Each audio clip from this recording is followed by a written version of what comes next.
কেউ অসুস্থ হলে বিশ্বনবী পড়তেন আল্লাহুম্মা রাব্বান নাস আযহিবিল বাস ইশফি আনতা শাফি লা শিফা ইল্লা শিফাউক শিফাউন লা ইগাদিরু সাকামা। আবার পড়তেন আসআলুল্লাহাল আযীম রাব্বাল আরশিল আযীম আন ইয়াশফিয়া। এজন্য অসুস্থ হলে এই দোয়াগুলো পড়বেন, তাহলে সুস্থ করে দিবে কে?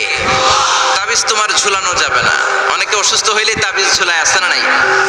বিশ্বনবী 4 মাস, কোন বর্ণনায় 6 মাস অসুস্থ ছিলেন। লাবিদ ইবনুল আসাম ইহুদিদের মিত্র বিশ্বনবীকে ব্ল্যাক ম্যাজিক করেছে, কিন্তু বিশ্বনবী তাবিজ ঝুলান নাই। পরে মুআউযিজাতান সূরাতুল ফালাক সূরাতুন নাস নাজিল করে দিল কে? বিশ্বনবী পড়ে ফু দিলেন, বিশ্বনবী সুস্থ হয়ে গেল। চিল্লায় পড়েন আল্লাহু আকবার। কেউ অসুস্থ হলে বিশ্বনবী পড়তেন আল্লাহুম্মা রাব্বান নাস আযহিবিল বাস ইশফি আনতা শাফি লা শিফা ইল্লা শিফাউক শিফাউন লা ইগাদিরু সাকামা। আবার পড়তেন আসআলুল্লাহাল আযীম রাব্বাল আরশিল আযীম